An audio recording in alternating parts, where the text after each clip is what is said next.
இன்றைக்கி வந்து பாருங்கள் நண்பர்களே, நம்ம வந்து பார்த்திங்கன்னா அப்பள குழம்பு தான் செய்ய போகிறோம். அப்பள குழம்பு வந்து எப்படி வைக்கிறதுன்னு பார்க்கலாம் வாங்க.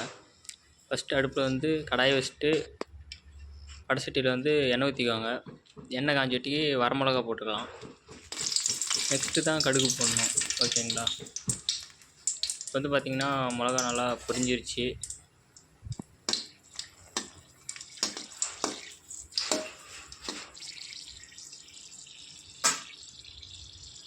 இப்போ கடுகு வந்து கூட நம்ம வந்து கடுகு ஆட் பண்ணிக்கலாம்.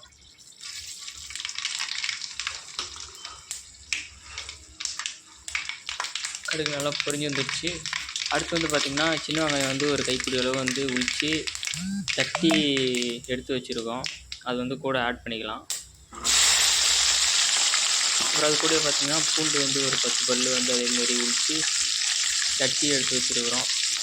அதையும் ஆட் பண்ணிக்கலாம். பூண்டு, கருவேப்பிலை. குழம்புக்கு வந்து பார்த்திங்கன்னா பெரிய வெங்காயம் யூஸ் பண்ணக்கூடாது, சின்ன வெங்காயம் தான் யூஸ் பண்ணோம். அப்போ தான் டேஸ்ட்டு நல்லா தூக்கிட்டுருக்கோம்.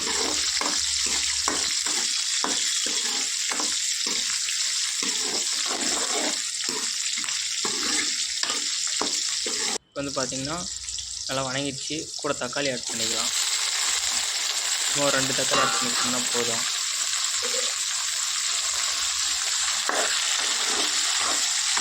தக்காளி வணங்குறதுக்கு அடுத்து வந்து பார்த்திங்கன்னா உப்பு ஆட் பண்ணிக்கலாம் கூட.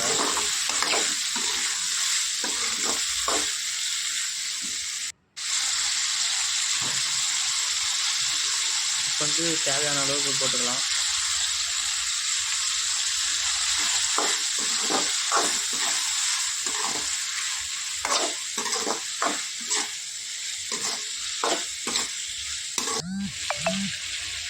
நெக்ஸ்ட் வந்து பார்த்திங்கன்னா வணங்கிச்சு நல்லா எண்ணெய் பிரிஞ்ச அளவுக்கு. அடுத்து செலவு போட்டுக்கலாம். என்னென்ன செலவுன்னு பார்த்திங்கன்னா கொத்தமல்லி தூள் வந்து ஒரு டீஸ்பூன் வந்து பார்த்திங்கன்னா 2 ஸ்பூன், மிளகாத்தூள் வந்து காரத்துக்கு ஏற்ற மாதிரி நான் 1 ஸ்பூன் யூஸ் பண்ணிக்கிறேன். அடுத்து பார்த்திங்கன்னா சாம்பார் பொடி வந்து 2.5 ஸ்பூன், மஞ்சத்தூள், அப்புறம் ஒரு 1/2 ஸ்பூன் கறி மசாலா எல்லாம் போட்டு ஒட்டுக்கா நல்லா கிளறி விட்டுக்கலாம். நெக்ஸ்ட் பார்த்திங்கன்னா திக்காக ஒரு கப் அளவுக்கு புளி வந்து கரைச்சி எடுத்து வச்சுருக்கேன். அதையும் கூட ஆட் பண்ணி நல்லா கிளறி விட்டுக்கலாம். நல்லா புளி கொதிச்சட்டிக்கு ஒரு 1/2 லிட்டர் தண்ணிக்கு மேலே நல்லா தாராளமாக சேர்த்து கொதிக்க விடலாம்.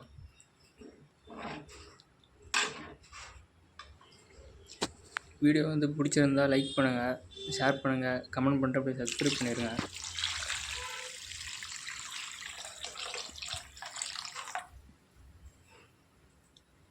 தண்ணி சேர்த்துக்கிட்டாச்சு.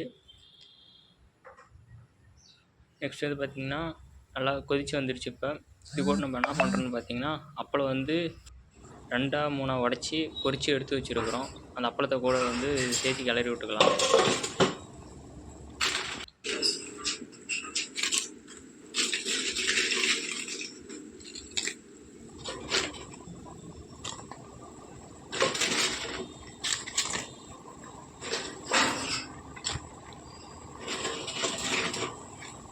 இந்த மாதிரி கூட எல்லா அப்பளத்தையும் குழம்புல போட்டு நல்லா கொதிக்க விட்டுக்கலாம். அப்புறம் வந்து உடையாது.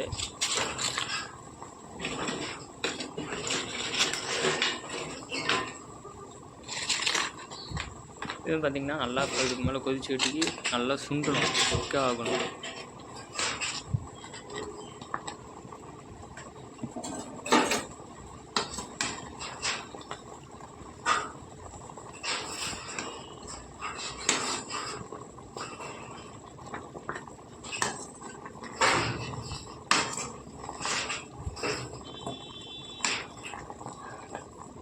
இப்போ நான் சொல்லியிருக்கிற அளவெல்லாம் வந்து பார்த்திங்கன்னா ஒரு 4லேருந்து 5 பேர் சாப்பிட்லாம். நல்லா தாராளமாக சாப்பிட்லாம். ரொம்ப நல்லாயிருக்கும். ட்ரை பண்ணி பாருங்கள். ஆளுங்க அதிகமாக இருக்கிறாங்க, ஃபேமிலியில் மெம்பர்ஸ் அதிகமாக இருக்கிறாங்கன்னா அதுக்கு தகுந்த மாதிரி இன்க்ரீடியன்ஸ்லாம் இன்னும் சேர்த்திக்கோங்க கூட. நல்லா பார்த்திங்கன்னா நல்லா திக்காக சுண்டிருச்சு.